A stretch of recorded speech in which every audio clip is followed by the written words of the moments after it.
नमस्कार।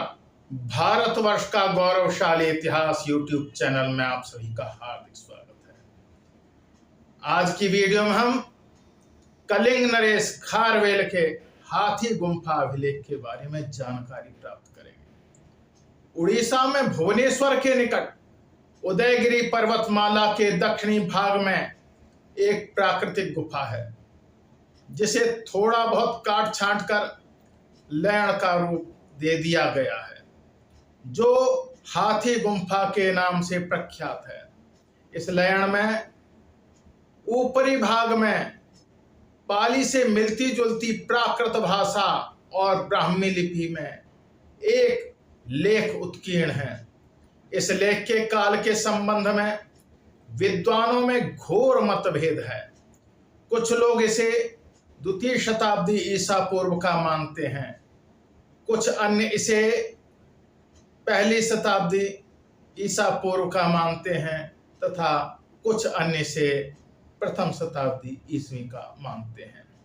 इस लेख को पढ़ने का प्रयास James Prinsep, Alexander Cunningham, Rajendra Lal Mitra, Bhagwan Lal Indraji, Buhler, Fleet, Luders, Rakhal Das Banerjee, Kashi Prasad Jayaswal, Beni Madhav Barua, Sten Konow, Thomas, Muni Jin विजय, राम प्रसाद चंदा आदि ने किया।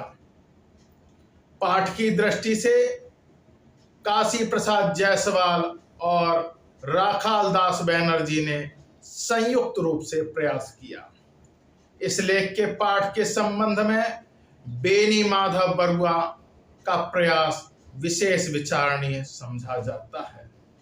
दिनेश चंद सरकार ने इन पाठों के पश्चात अपना पाठ प्रस्तुत किया, जो अभी तक लोगों में मान्य है। इस लेख की 17 पंक्तियों के भाव इस प्रकार हैं। अरहतों को नमस्कार, सभी सिद्धों, एर महाराज, महामेघवाहन, चेति राजवंश की वृद्धि करने वाले, प्रशस्त शुभ लक्षणों से युक्त, सकल भोग में व्याप्त, गुणों से अलंकृत, कलिंगाधिपति श्री से युक्त, पिंगल शरीर वाले श्री खारवेल 14 वर्ष की आयु तक राजकुमारों के उपयुक्त क्रीड़ा करते रहे। तत्पश्चात उन्होंने लेख, रूप, गणित, व्यवहार विधि में दक्षता प्राप्त की।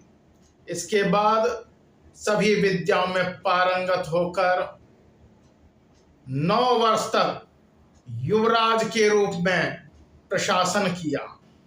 संपूर्ण 24 वर्ष पूर्ण कर लेने पर वे कलिंग राजवंश के तृतीय पुरुष महाराज के रूप में अभिषेक कराते हैं, जिससे वे अपने शेष यौवन को विजयों से समृद्ध करते रहें। अभिषिक्त होने के बाद प्रथम वर्ष में वे तूफान से नष्ट कलिंग नगरी खिविर के गोपुरों, प्राकारों, मकानों आदि की मरम्मत कराते हैं। शीतल जल वाले तालाब के बांध सुदृढ़ कराते हैं। सभी बगीचों को नए ढंग से संवारते हैं। इसमें वे 35 लाख व्यय करते हैं। इससे वे प्रकृति का रंजन करते हैं।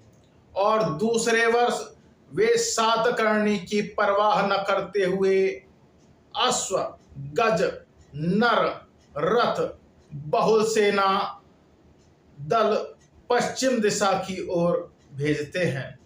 सेना कृष्णवेणा के तट पर पहुंचकर ऋषिक नगर में आतंक उत्पन्न करती है। फिर तीसरे वर्ष गंधर्व विद्या में पारंगत नृत्य, गीत, वादन, उत्सव और समाज का आयोजन कर नगरवासियों का मनोरंजन कराते हैं।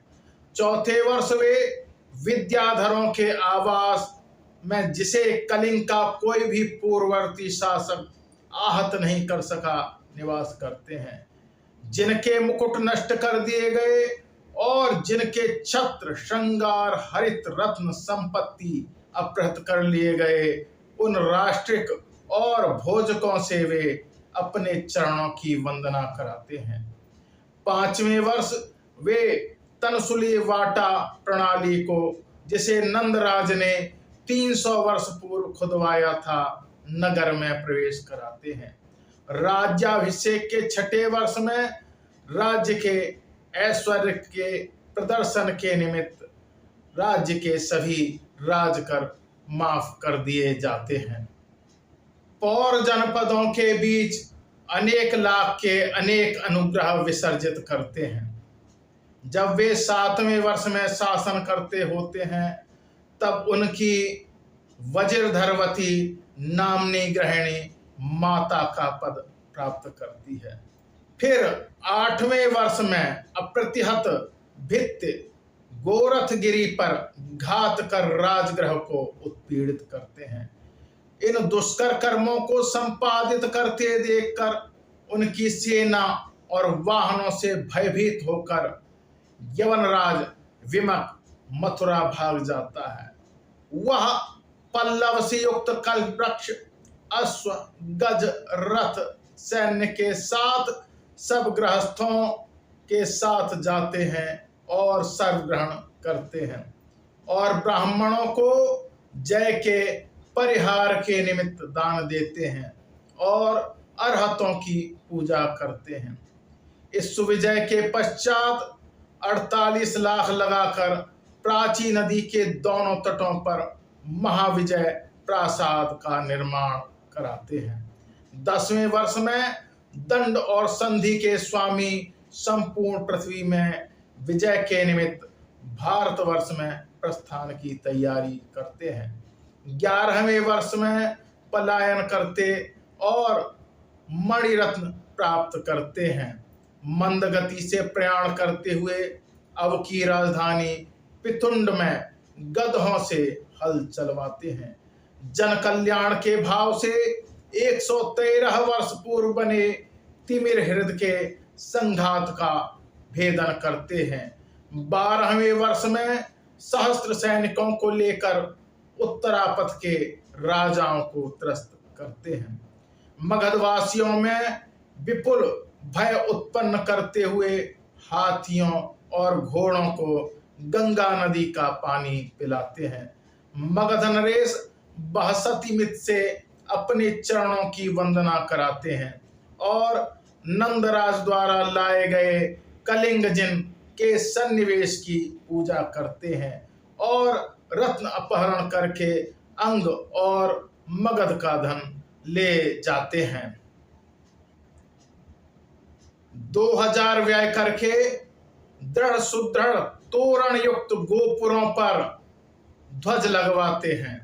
अद्भुत आश्चर्य की बात यह है कि हस्ती और नौसेना भेजकर अश्व हस्ती रत्न का अपहरण करते हैं। पांड्य और चेर राजा से मणिमुक्त आदि रत्नादि छीन लेते हैं और 13वें वर्ष में सुपर्वत विजय चक्र स्थित कुमारी पर्वत पर प्रचीण संस्कृत अरहतों के वर्षावास और वर्षाकालीन यापन के निमित्त राजभृत चीर्णव्रती वर्षाश्रित पूजानुरक्तोपासक खारवेल श्री द्वारा जीवदेहाश्रयक उत्खनित कराई जाती है। सुकृत श्रमण सुविहित सर्व दिशा के ज्ञानी तपस्वी ऋषि और संघियों को प्रभार पर्वत के निकट स्थापित कराते हैं और अनेक हित वाले आयोजन कराते हैं। शिलापटक चबूतरे तथा वैदूर्य गर्भित स्तंभ पंचोत्तर शत में स्थापित करवाते हैं। मुख्य कला से समन्वित 64 अंगों से युक्त शांतिपूर्ण तौर्य उत्पन्न कराते हैं।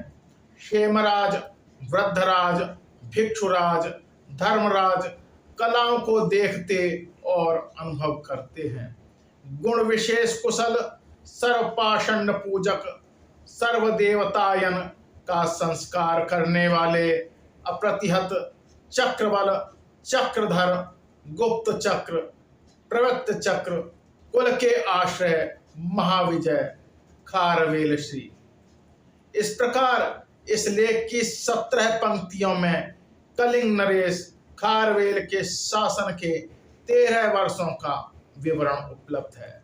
ऐसा प्रतीत होता है कि यह गुफा अरहतों के वर्षावास के लिए खुदवाई गई होगी और इसमें खारवेल के शासन की घटनाओं का उल्लेख है। इस प्रकार हमने वीडियो के इस भाग में खारवेल के हाथी गुम्फा अभिलेख के बारे में जानकारी प्राप्त की। अगली वीडियो हम गुंटूपल्ली अभिलेख के बारे में जानकारी प्राप्त करेंगे। मेरे साथ जुड़े रहने के लिए आप सभी का बहुत बहुत हार्दिक धन्यवाद। नमस्कार।